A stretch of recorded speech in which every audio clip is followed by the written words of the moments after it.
Thank you for watching Highway 34 Connection. Today's podcast will begin shortly. Your co-hosts are Chief streaming from Twitch, YouTube, and Facebook, along with Insidious streaming on Twitch, Facebook, and YouTube, and the Ghost from Ghost MAF streaming on Twitch. Welcome to Highway 34 Connection, the pod.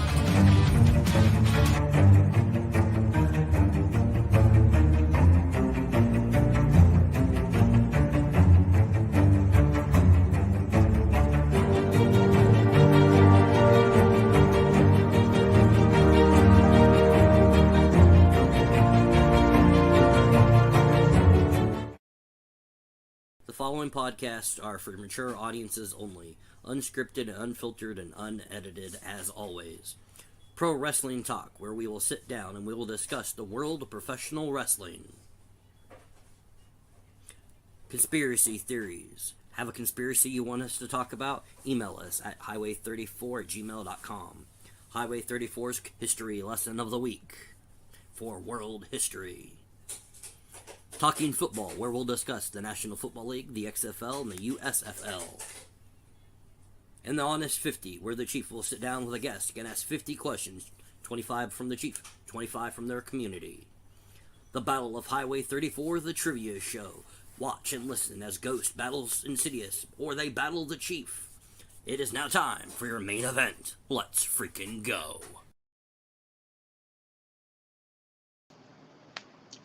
Hey everybody, it is the Chief. Insidious and Ghost will be joining in momentarily, I believe.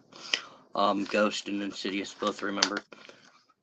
So, we are going to discuss pro wrestling. It has been a momentous 2 weeks with All Elite Wrestling's Full Gear and then Survivor Series for WWE last night. There's a lot I'm going to discuss in a short period of time here today. I know a lot of people are wanting to talk about last night and the 3 returns, 2 major. One should it have happened.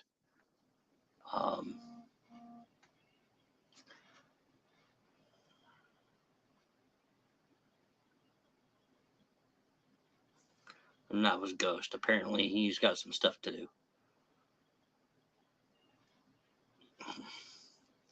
So we're going to talk about some things. So let me click this.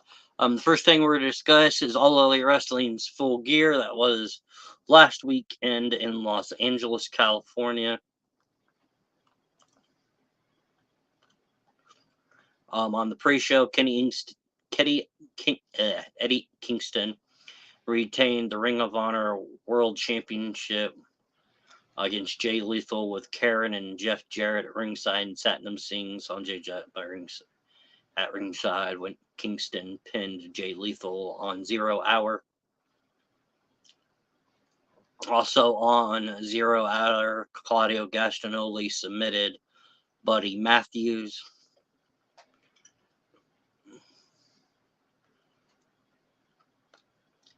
At the start of Full Gear, a tag team match for the Ring of Honor World Tag Team titles, Samoa Joe filled in for Adam Cole with a guaranteed world title shot later down the line. MJF and Samoa Joe defeated the Guns of Austin and Colton Gunn by submission, thanks to the distraction by Adam Cole. Sting, Darby Allin, Adam Copeland with Ric Flair at ringside defeated Christian Cage, Luchasaurus, and Nick Wayne by pinfall in a 6-man tag team match. Orange Cassidy with Hook at ringside defeated Jon Moxley, who had Wheeler Yuta in his corner, by pinfall to retain the AEW International Championship. Timeless Tony Storm with Luther defeated Akira Shida to become the second woman to hold the AEW Women's World Championship for a third time. Ricky Starks and Big Bill successfully retained the AEW World Tag Team Championships in a fatal four-way tag team ladder match by defeating Rush, Gaklistico, FTR, and the Kings of the Black Throne, Malachi Black and Brody King, aka the House of Black. In a shocking matchup, the AEW TBS Championship was won by the House of Black's Julia Hart when she defeated Chris Statlander and Sky Blue by pinfall in one of the most gruesome death matches we've seen on pay-per-view in a while. Swerve Strickland with Prince Nana defeated Hangman Adam Page. That match was the longest match of the night with 29 minutes 55 seconds. There was some outside interference by the Machine Brian Cage. The Golden Jets, Chris Jericho and Kenny Omega defeated the Young Bucks and are now the number one contenders for the All Elite Wrestling World Tag Team Championship. That match, if the Young Bucks won, Jericho and Omega could never team together. But if Jericho and Omega won, which they did, they got the Young Bucks as guaranteed opportunity at the AEW World Tag Team Championships. Main event, Maxwell Jacob Friedman with Adam Cole defeated Jay White, who had the guns at ringside to retain his AEW World Championship. He cheated to win, but I don't think it's time for Jay to become champion. He is a future champ. That's no doubt about it. But at this particular moment, they have a storyline with someone stealing Max's devil mask. So that's going to take precedent over Jay White getting the championship.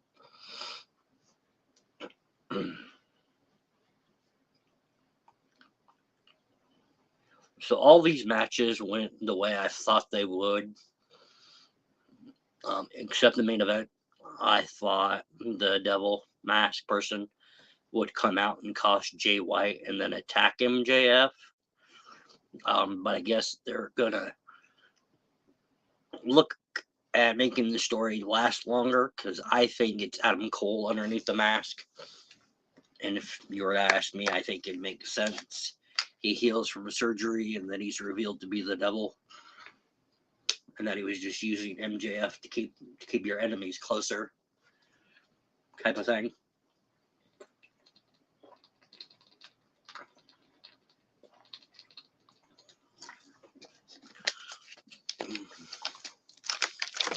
Hope everybody had a great Thanksgiving here in the States. I don't know what's taken Insidious. He said he was on his way.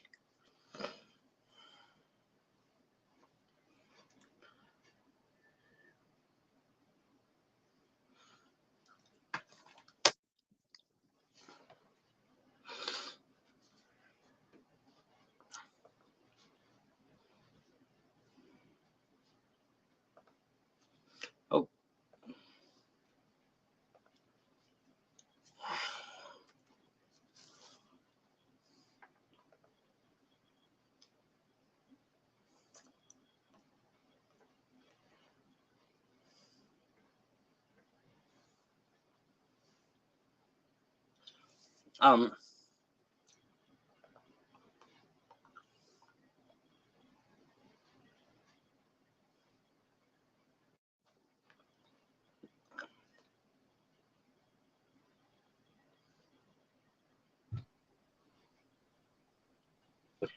There's Mr. Insidious.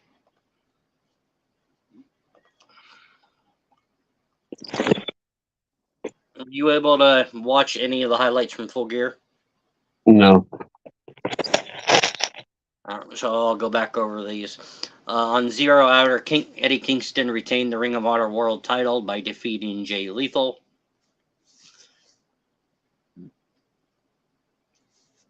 Claudio Gastinoli defeated Buddy Matthews by submission. And correction, this match was on the pre-show. MJF got help with Samoa Joe to retain the Ring of Honor World Tag Team titles by defeating Bullet Club Gold's Austin and Colton Gunn by submission with the distraction of Adam Cole. Full Gear kicked off with a 6-person tag match with Ric Flair escorting Adam Copeland, Darby Allin, and Sting, who successfully defeated Christian, Luchasaurus, and Nick Wayne. I will say the way that Darby, Adam, and Sting came out was amazing. They all were in black and white. Even Adam Copeland had half of his face with makeup on it. It was priceless. Orange Cassidy defeated Jon Moxley by pinfall to retain the International Championship. Timeless Toni Storm defeated Akira Shida to win her third AEW Women's World Championship. Ricky Starks and Big Bill defeated 3 other teams in a ladder match to retain the AEW World Tag Team titles. Julia Hart defeated Chris Statlander and Sky Blue in a 3-way match to take the TBS Championship from Statlander. Swerve Strickland defeated Hangman Adam Page in a Texas death match via knockout. The Golden Jets, Chris Jericho and Kenny Omega defeated the Young Bucks and are now guaranteed an opportunity to compete for the AEW World Tag Team Championships. Happens when you're part owner. MJF defeated Jay White by pinfall to retain the AEW World Championship at the end of the match. At the end of the night. There's not much to talk about this event. Other than the death match was the longest match.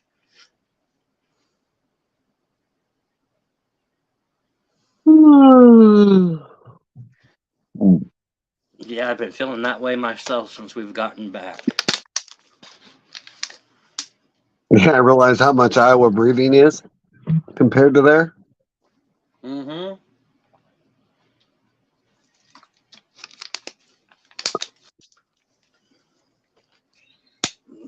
And last night at Survivor Series War Games,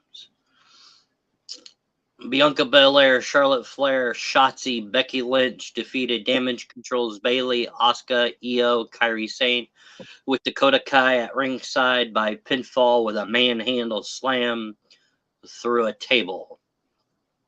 Ghost just asked if we were ready for WWE. I know, I just messaged him saying we're ready. Gunther successfully retained the Intercontinental title against The Miz. Give me 3. Yeah, well, I don't think we're going to give you 2.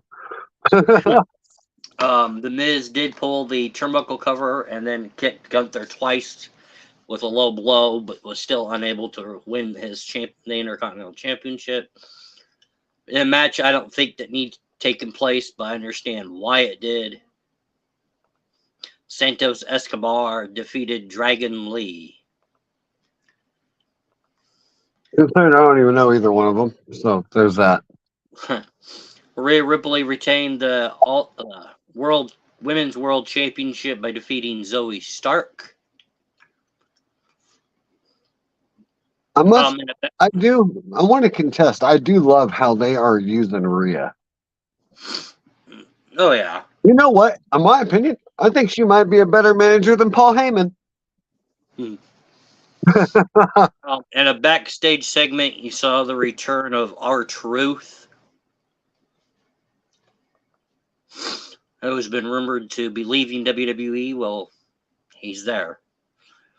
Prior to the main event, Rhodes, Rollins, Jay, and Sammy, none of them heard for Randy Orton, so it was unclear if Orton was going to return last night or if it was just him saying he'd be there to say he'd be there. The Judgment Day, Damian Priest, Finn Balor, Dirty Dominic Mysterio, and JD McDonough and Drew McIntyre had a 5-on-4 beatdown as the final clock struck 0. Unfortunately for Seth Rollins, Rhea Ripley came out with a referee holding the Senior Money in the Bank contract, said that Damian was cashing in. Damian said he was cashing in. As Damian said he was cashing in, before the bell ringed, the cash-in was put onto a pre-hold by the sound of voices in my head, and a returning Randy Orton came down and cleared house. Seth Rollins, Sami Zayn went up after JD McDonough climbed the cage. In the rules of a War Games, if you exit the ring for any reason once a War Games has commenced and all members of each team are in, your team will forfeit the match. So they went up after JD McDonough. Orton's in the ring. Seth and Zayn threw JD McDonough into a waiting Randy Orton, who caught him with a thunderous RKO. Orton then picked up Priest, threw him into Cody. Cody locked him in, hit Crossroads, went for 3. 1, 2, 3. Cody Rhodes, Seth Rollins, Jey Uso, Sami Zayn, and Randy Orton defeated the Judgment Day and Drew McIntyre. Now, for those of you that watched Survivor Series like I did last night, and you closed out of your Peacock app as the camera was backing up, you missed exactly what I missed. I ended up going back in and rewatched it so I could see the reaction of the crowd and everything. Huge pop. A huge return last night. It has been over 10 years since this person was in WWE. He was fired by AEW for fighting with multiple people backstage after live events and pay-per-views. The most recent one, Jungle Boy Jack Perry, was the return of Chicago's own CM Punk, which multiple people since his return I've been saying it's about damn time. WWE, you're idiots. Why are you letting him come back?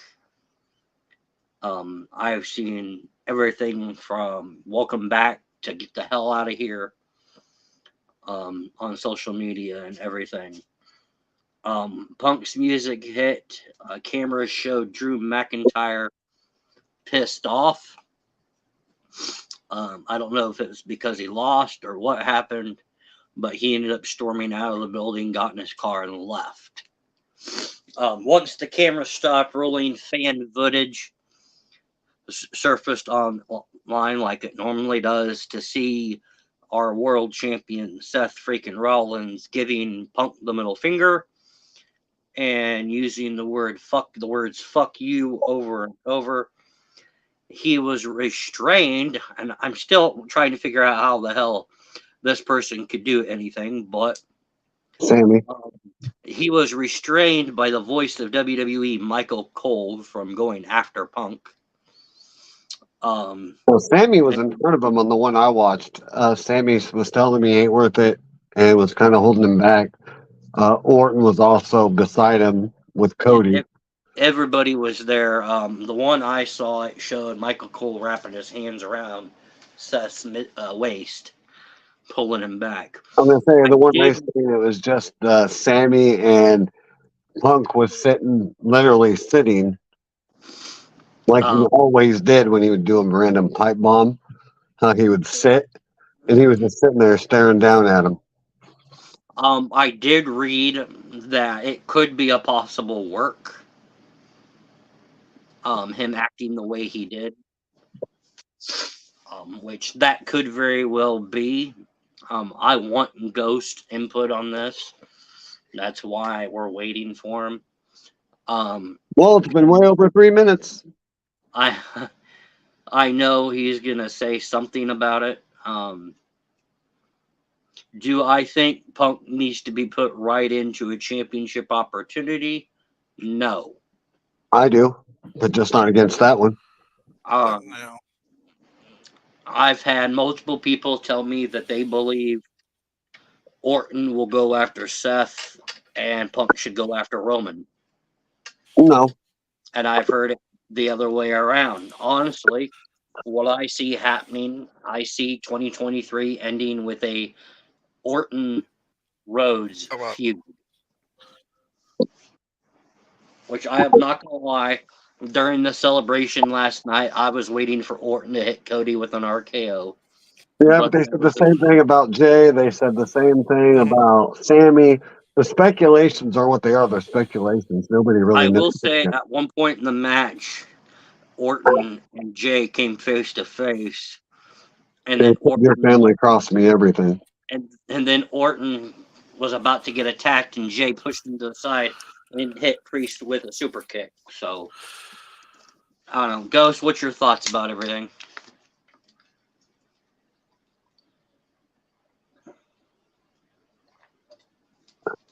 He don't have a thought. He's a ghost. Because we've went over everything already. Not really. Well, most of it. So what's your thoughts on it last night? I'm having technical difficulties. Normal. You're a ghost. You always have technical difficulties. Quit interfering with your own shit.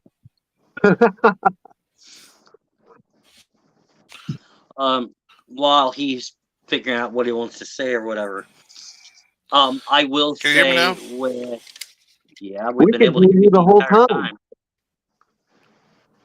What? We We've can been hear you able to the whole hear you time. the whole time.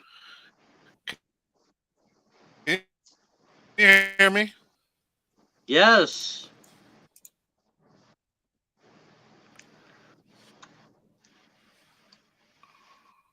We've been able to hear you the whole time, brother.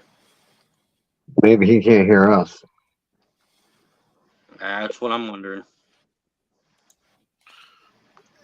It's extremely cutting out. Extremely. You're the I only mean, one the cutting out. time's going.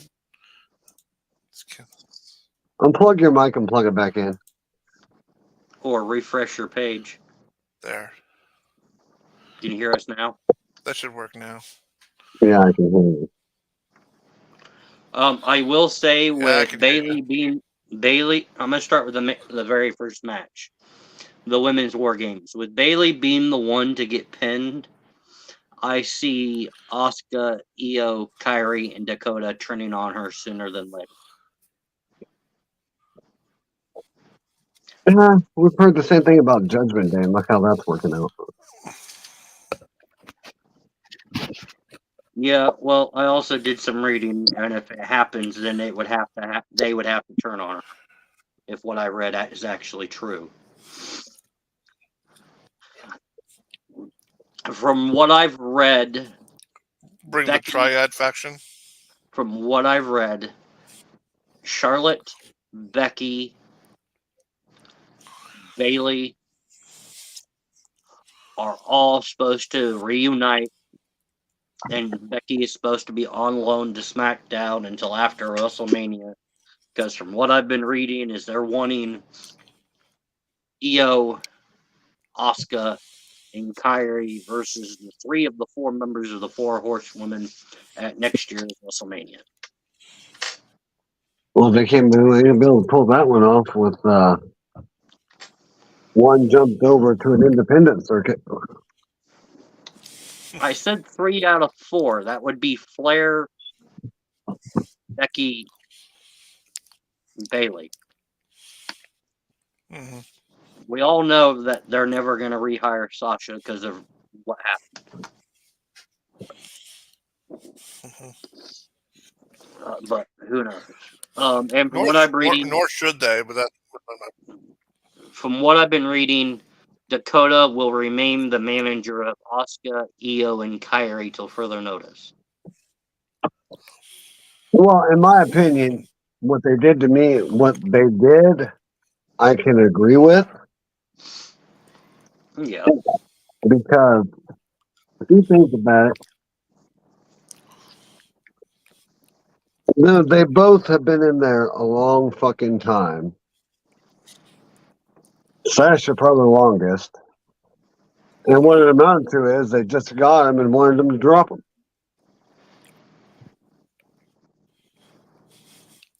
So why give people pushes and then turn around and just blacklist them?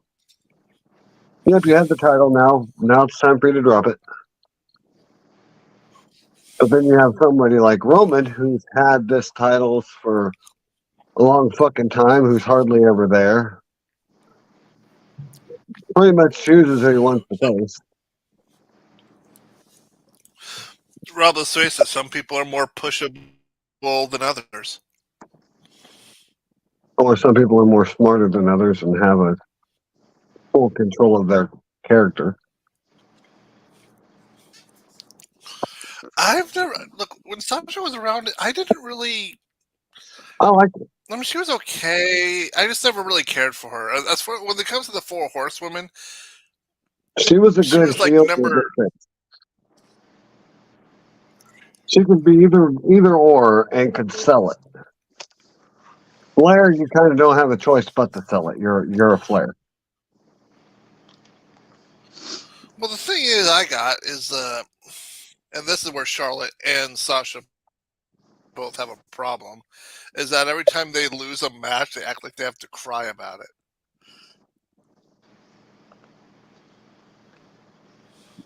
So, A little too much for me. well, it depends. There's also male wrestlers that do the same thing. Well,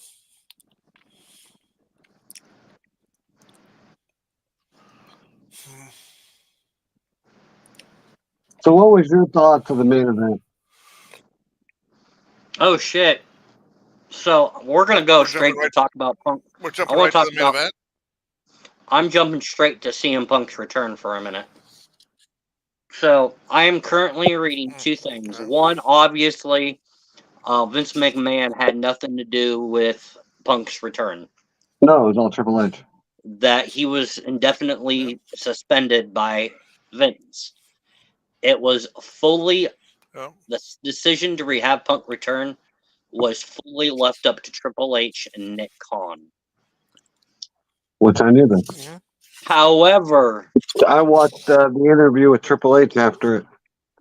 However, the contract was not signed until yesterday, 1 hour before Survivor Series. Yep. According to this, WWE had Well, yeah, Paul because they Levesque, wanted to better keep it known. down low. According to what Everybody I'm always reading, this is fucking what it do it. says. If you guys would be quiet for a moment. It is now being reported that WWE head honcho Paul Levesque, aka Triple H, was in Chicago days before Survivor Series Wargames in Chicago.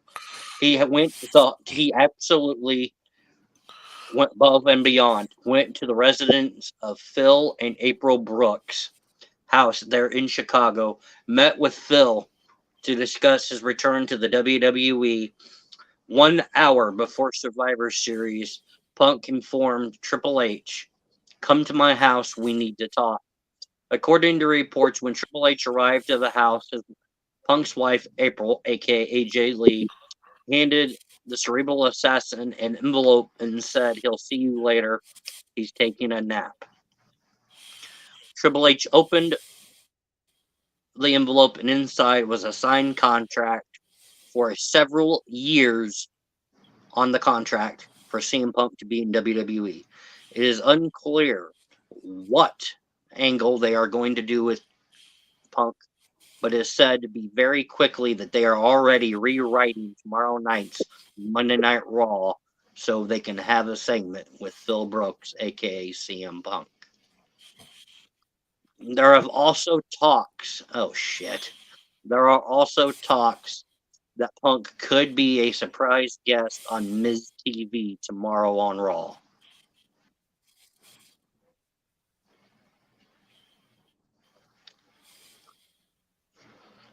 It is also being reported that CM Punk will not win the Royal Rumble in 2024.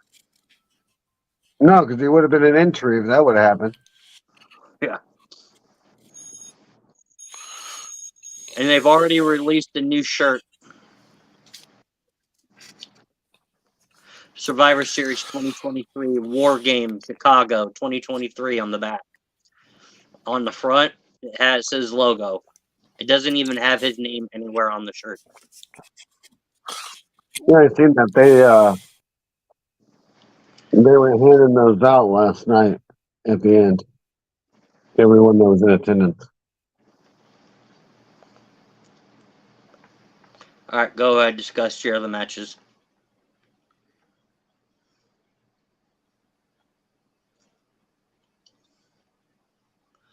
Ghost, what's your thoughts on the other matches?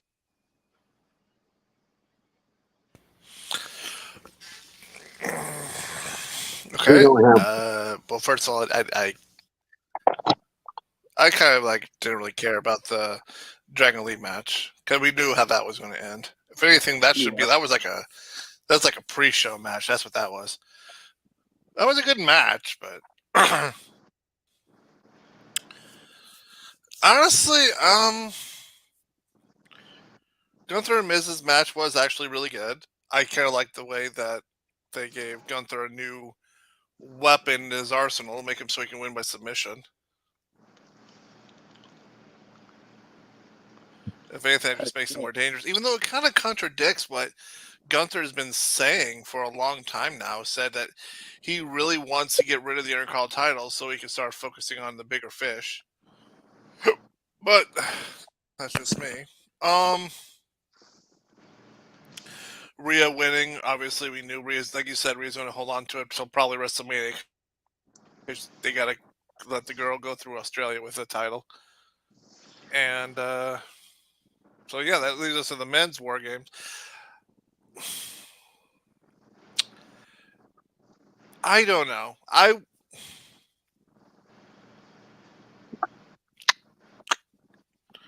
I was not did not I had no problem who won. I had a problem how it ended. Who is the biggest person right now in the Judgment Day? Drew McIntyre. Minus Rhea, the men. Who in the I was getting ready to say Judgment Day, Rhea. not Drew McIntyre. He's not okay. in Judgment When it Day. comes to Drew McIntyre's not a member. He doesn't matter. He still helped him last When it night. comes to the actual members of the Judgment Day, who has Oh no, okay, it's a toss up who has the between main push Damian in Priest. Judgment Day? It's a toss up between Finn Balor and Damian Priest. Well, I'm gonna go with Balor. Damian Priest, because he's Mr. Money in the Bank. I'm going to go with Priest, because he's Mr. Money in the Bank. He's the one that's been pushing, trying to get that contract signed. And right now, he's and he was also the captain for last night. Him being the one that was pinned, I think was stupid. It should have been Dominic being pinned. Honestly, I agree. It should have been Dominic, and then they all could have said Dominic was the Wink Link, and they could have booted him out for being the Wink Link. Yeah, but then Mommy would have left. No, I'm not ready for that yet. I'm not ready for them booting someone out because they're the weak link. Or it could have been Finn Balor being pinned. I just don't think it should have been Priest being pinned. Sounds like somebody has a man crush over there. Unless it was Rollins pinning Priest, I agree with you 100%. And as far as... And honestly, I was kind of hoping during the match Randy Orton would turn on him, and because I don't think Judgment Day should have lost that match, to be honest. What's that? I don't think it's just they just added a new member. They're trying to make Judgment Day look stronger with Drew McIntyre allying with them. So, was it really right to see Judgment Day lose? Do you think that's why McIntyre walked out?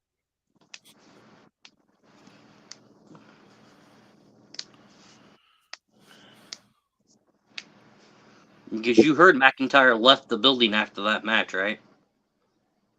Well, dude, they all left the building after that match. That was the main event.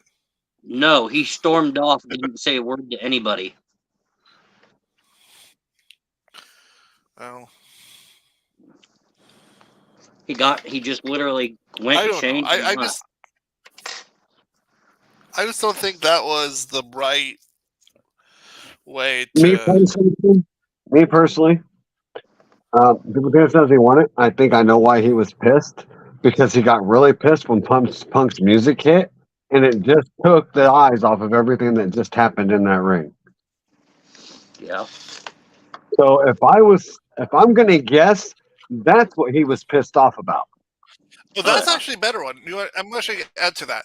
If anything, the person that should have been pinned should have been McIntyre.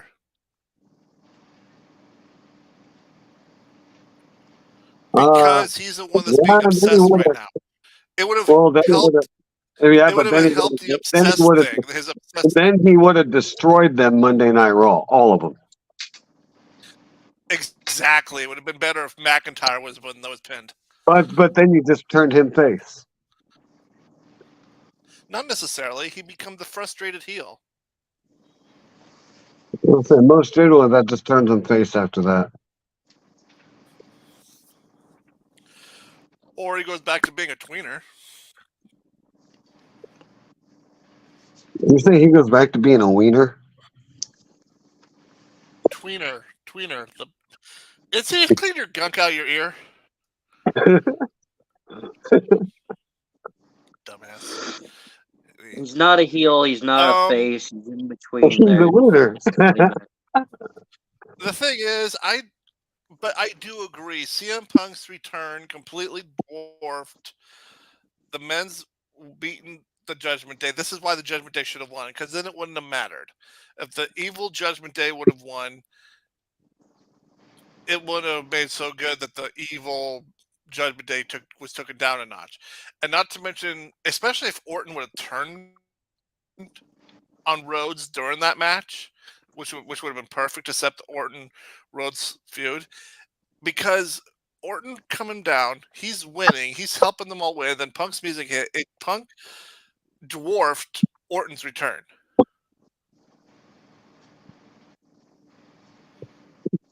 But that's all I got to say about that.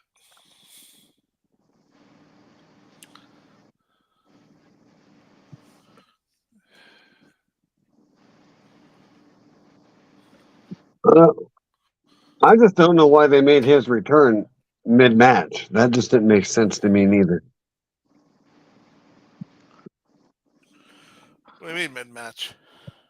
Well, they pretty much waited for Orton to return mid-match. The match was already almost halfway done. He was like, it only ran 5 minutes after Technically he didn't got start yet.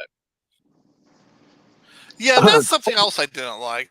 That It only was lasted way 5 minutes. too short The ring. as a full match. What do you mean it didn't start? I'll agree with you on that one. The women's War Games match was a lot better. That's what I'm saying. You say it just started when you entered? What do you mean? It only lasted 5 minutes after Orton got in the ring. Insidious. The official match does not start until all competitors are in the ring. So, again, it only lasted about 5-10 minutes after Orton got in there? Yeah, he slammed the door and the match began, yeah. Pretty much. Still, I count it mid-match because that's kind of how it felt like.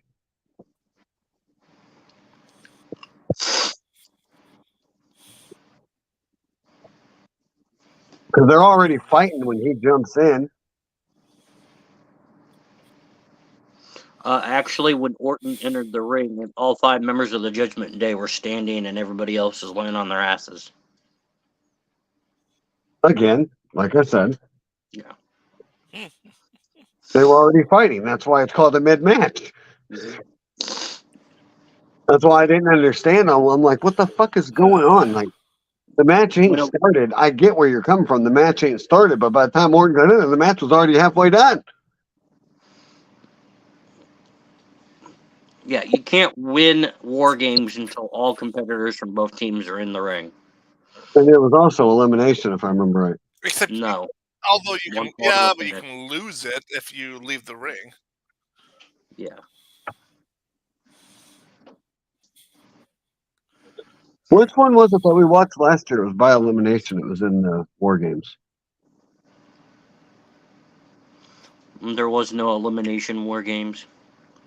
I swore there was. No. Oh, well. War games has always been That 4 or would 5 on be 5. a great idea, though.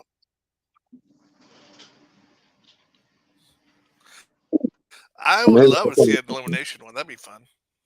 They won't ever do that because it's a good idea. But Of as course to not, but like it's a good idea. but as to what I was saying before, these matches are typically just really thrown together, and I don't like it. You don't like anything. I don't like it when they're thrown together and there's no real storyline behind them. The only one we had was this one here, and it wasn't even that good of a storyline, really.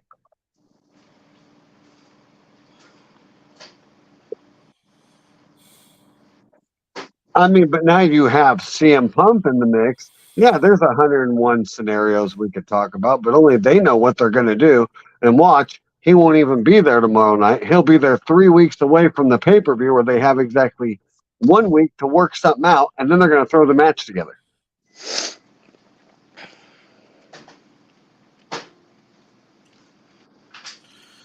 You're saying he's another part timer. I'm saying that's what they've been fucking doing. I mean, look at the match with that we talked about last time with Cena and Solo. That match was literally put together in 2 fucking weeks. They had literally 2 weeks to work on it and then throw a big match Oh, together. here we go. Point being is there's no real storylines anymore with this since Vince left, if you really think about it. Well, I can tell you I did read that there's talks of someone else returning to WWE, and if she does, she will be aligning herself with CM Punk. Oh, we know his wife, obviously. From what I've been reading for the last 24 hours, they're wanting to do a storyline Punk and Lee versus Beth and Rollins, or Becky and Seth. Of course they would. And then they're going to squash Seth and yeah, this is so predictable. It ain't even funny. You already know how it's going to happen. Yeah. Yeah, they're going to squash Becky and they're going to squash Seth and make it and go right to there. Problem is they're doing what's already been done. They did it with Miz and Maurice, Edge and the Glamazon. How many more times are they going to keep running that shit? There's nothing wrong with mixed tag matches. The Baron point is, and we're under new ownership. We're supposed to have new ideas. Where are these new ideas? Make it an And there was intergender also match. there was also Corbin and Lacey Evans. Yep. You know what? I'm still waiting on. I'm still waiting for the first ever UFC rules. All of a sudden, steel chair gets involved. Go back to sleep. Hey, UFC owns it. I'm still waiting on it. The main concern. Anyway. Oh, and What else we got? Ronda will not be returning to UFC. I know she just signed with a new company. New. I call it new. It ain't She on signed TV. with Ring of Honor AEW is what she signed to. You sure? Yeah, All Elite Wrestling owns Ring of Honor, and that's where she just debuted at. I could have swore it wasn't a Ring of Honor, though. Well, she also I'll works tell you on what. Yeah, she I think also I've seen it was independent. the independent company she's wrestling for is Pro Wrestling Revolver, which is owned by Sami Callihan. Yeah, that's what I read that she was with. Yeah, she's wrestling with them too. So let me ask you this question. Sami Callihan is no longer with Impact. Should he go back to Impact? Should he sign to AEW? Or should he return to WWE? Retire. He ain't retiring. As of right now, all three are equally shitty. Or should he focus on his company? Retire. That would be my claim to anyone in the wrestling room. Just fucking retire.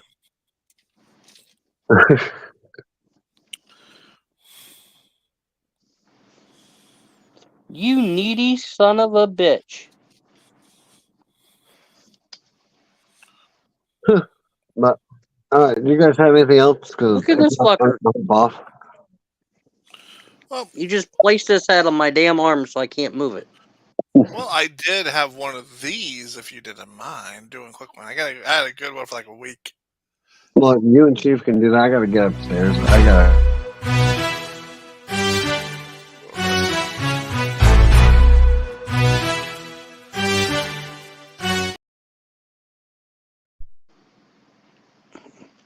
You can do one at least. All right. Make sure. Okay. Can you hear me? Yeah. All right. So this individual debuted in 1991 and retired in 2021 after wrestling for 30 years. He's wrestled in Taker. the NWA. No, Oh. he wasn't always in the WWE. He hardly, The Great very, Mutant. very little bit. Huh? The Great Mutant. No. It was, okay. He wrestled in NWA, ECW, WCW, WWE, and then he was in the independents for like the longest time. He was in Impact for a couple of years, Tommy Dreamer. and he was in Ring of Honor for a year. Nope. Either Except Tommy Dreamer or Dean despite- Malenko.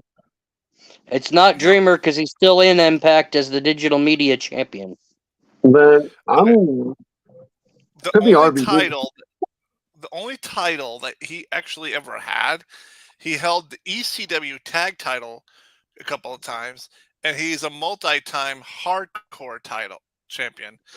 But other than that, he hasn't won any other title. Did he wear a mask? I don't know. Not that I know of. He's been in three or four factions that I know of. And if I name the factions, it's going to give it away. Not really, because we're not supposed to name everybody in the fucking group off. I could. Only other one I could think of was maybe Billy Kidman. Mm-mm. He was. All right, this one will probably give it away. You ready? He was when he was in WWE. He was even the self-proclaimed general manager of Sunday Night Heat. Fuck, damn, that's so fucking long ago. Holy fucking hell. Mankind? Nope. Oh, All right, some of the factions he's been a part of. This is going to give it away. The Raven's Nest. Blue World Order. Saturn. Nope. Blue World Order. Hold on. If I say the last faction, that's going to give it away. So I'm pretty sure I know who you're going with. Because the last thing you know you were going to say was D-Generation X. No. Really? I think Chief knows who it is. So Styx is out. No, nope. You were thinking what I was thinking, wasn't you, Chief? Because he's the only one I know of that was in NWO and Air Raven's Nest at the same time. Around that era. So he's a former I didn't say hardcore. NWO. Yeah, I that's what I didn't said. say NWO. I said Blue World Order. Blue? The fuck is that? So it would either be The Blue Meanie. BWO, when he was in ECW. So it's either Blue Meanie or it's a guy that's been in and out of the hospital for the past year and a half, Stevie Richards. Bingo. Damn. Yeah, I was thinking the other Stevie faction for was about obviously 5. I was thinking Stevie, but I didn't think it was him when you started naming other shit.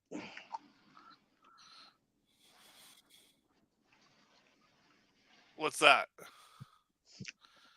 No, I figured it was. Well, I what was did I say thinking that was wrong? Stevie, but no, I thought it was Stevie. But then you started naming factions, and I'm like, okay, what the fuck? Because I thought you said NWO. I thought you said NWO too, not BWO.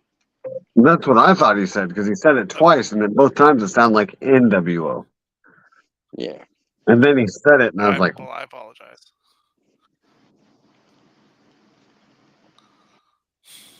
Yeah, I didn't know he debuted in '91 though. Yeah. That's the only one that in threw me off. ECW. ECW, yeah.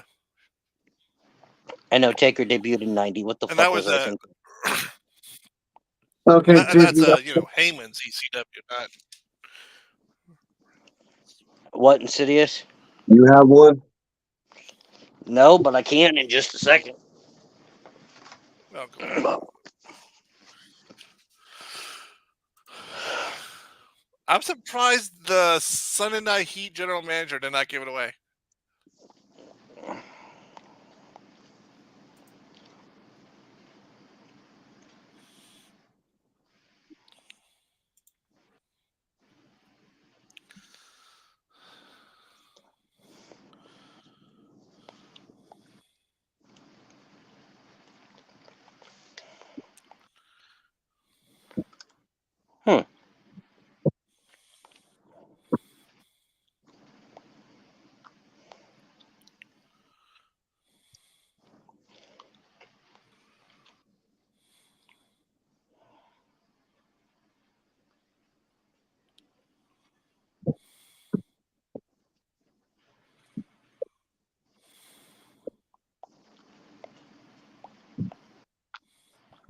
Okay, I have one lined up. Okay, go ahead.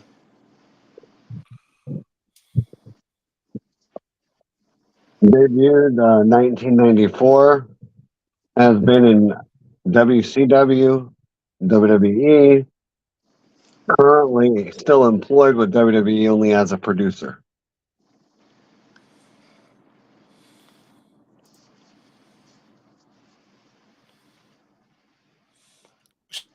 Championships.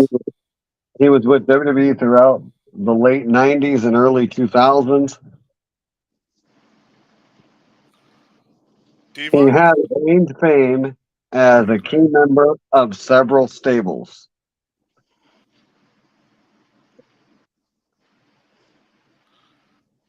Ravens Flock, the Filthy Animals, Did you say he was a Hall of Famer? should be, but no. But he was a part of Ravens Flock, the Filthy Animals, and the New Blood. The New Blood. New Blood.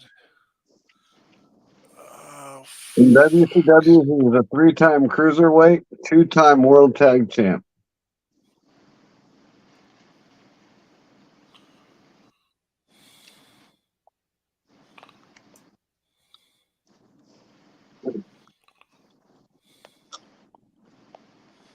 You said WCW tag champ? Uh-huh.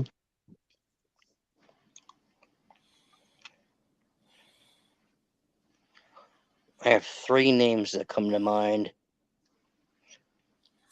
this is bugging me. Did you say his name already during this podcast? No. Okay, so it's not Billy or Dean.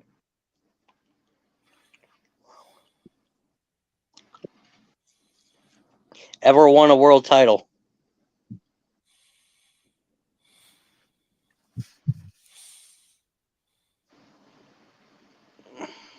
Not that I see. Hold on. Going to championships right now.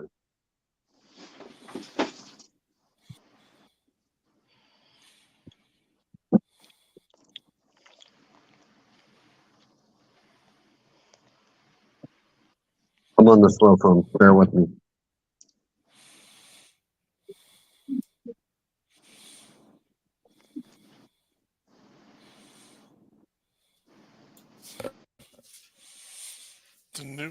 The new blood. That's Yeah, where he's getting me. Gangrel? No, that was the Brood.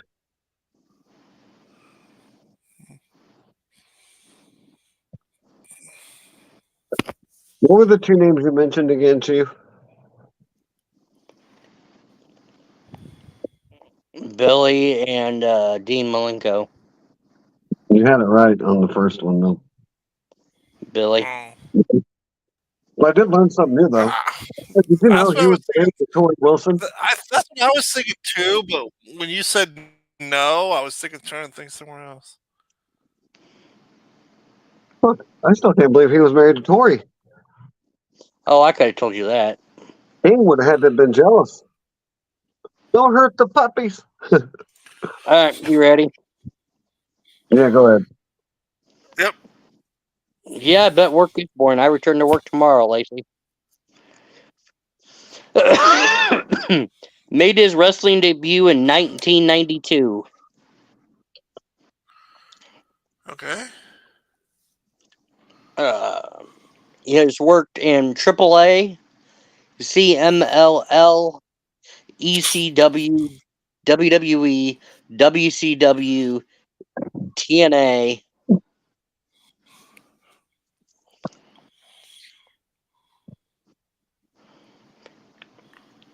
No, it is not Hulk.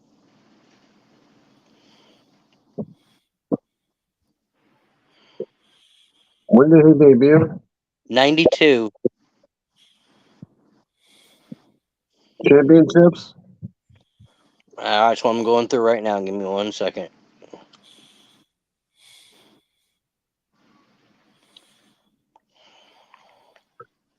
He is a two-time WWE Cruiserweight Champion.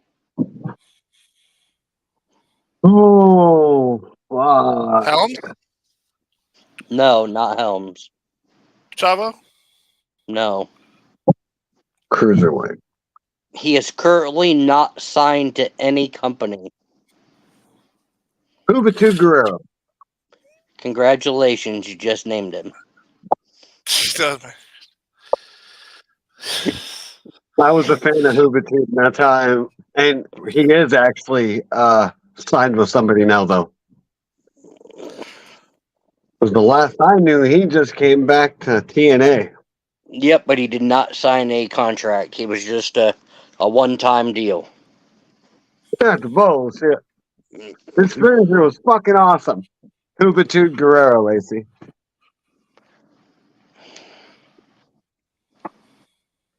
That was my boy. All right, I got one more if you got time for it. All right, go ahead. One last one. Yeah, this is my last one. All right. Currently, okay. Debuted in 1995. Okay. Starting wrestling for like the big stuff in 1999 when he debuted in ECW. Worked for WWF, worked for Impact. Wait, he's worked for WWF. Back So he worked for WWF and WWE? you know what I mean. Anyway, Michael. WWE, Impact, and he's also currently in Impact. It's John Moxley. No, Moxley's not in Impact. No. Well, they still coherent together. And in WWE, he's a hardcore champion, United States champion, and a tag team champion. Hardcore champion, how many times? I can't tell you that. Multiple times. Well, that should narrow that down real quick and in a hurry. He's also was an Impact Tag Champion as well. It is an RVD. Held a world title? Huh? Ever held a world title? He's held the ECW world title. It ain't RVD, is it? Nope. So that's out. held the SmackDown Tag Team title. Son of a bitch. Yes. And all I gotta say is gore, gore, gore. Yep. Rhino. Good job. Next, that was my next guess, to be honest. The second you said he's held the ECW World Title, and he was a former tag champ, I'm started thinking, I'm like, there's only one person that I know that's still in Impact that's held the tag team titles in WWE, and that's Heath and Rhino. Yep. I might But have Heath's never held the ECW titles, so therefore by default it's automatically Rhino. Mm-hmm. All right, Sadie, she said you were done, right? I'm doing one more. One of these real Of quick. course you are.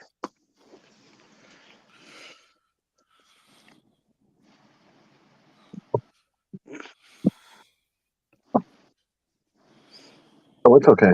Because this one here should be easy for Chief. Oh, by the way, before we get into this, Insidious, there were two people at ringside during one during the women's oh my god, during the women's war games and one during the men's. During the men's, Kim Orton, Randy Orton's wife, was at ringside, and during the women's war games match, Stephanie Levesque was at ringside. Right. All right, go ahead. This person debuted in 1999.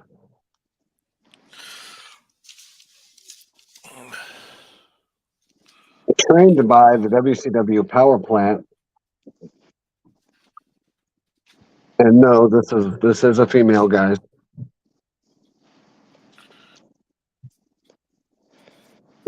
Was a part of the WCW Nitro Girls. Oh.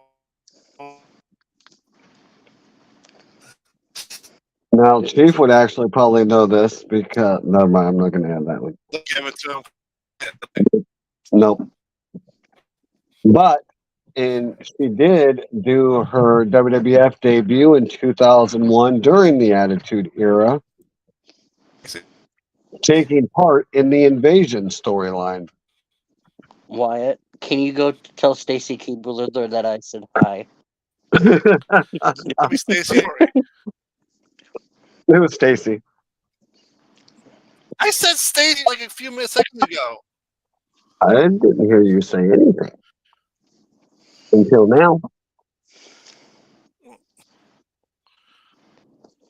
If I would have said the relationship with David Flair and the pregnancy angle, Chief would have knew exactly who I was talking about.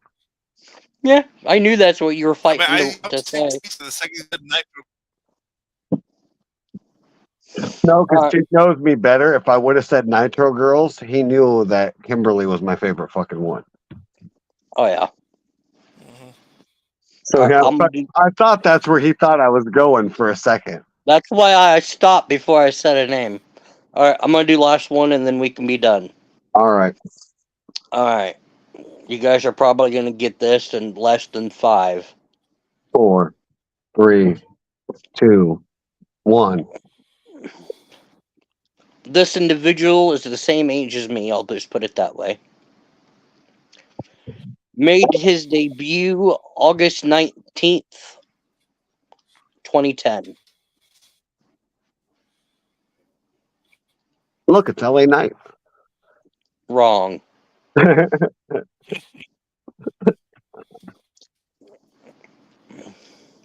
He has played in the NFL Brock Lesnar. Corbin? on 2 different teams. Brock was only Minnesota. Corbin? No. Goldberg. Okay. No.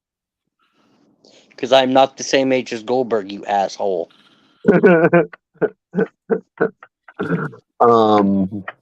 He also played in the Canadian Football League. For 1 full season. Colin Kaepernick.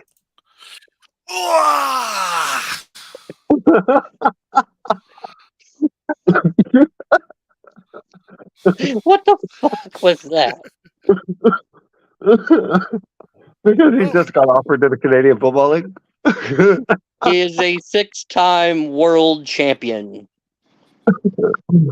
Oh, my. That was good. So it's not Roman. Got it. Batista. I never said it wasn't. What made you think it wasn't Roman? I He ain't the same age as you, or he's better looking, one of the two. May 25th, 1985, Pensacola, Florida. Yes, it is Roman. Reigns is a 6-time world champion in WWE, having held the WWE Championship 4 and the Universal Championship twice, making him a 6-time world champion.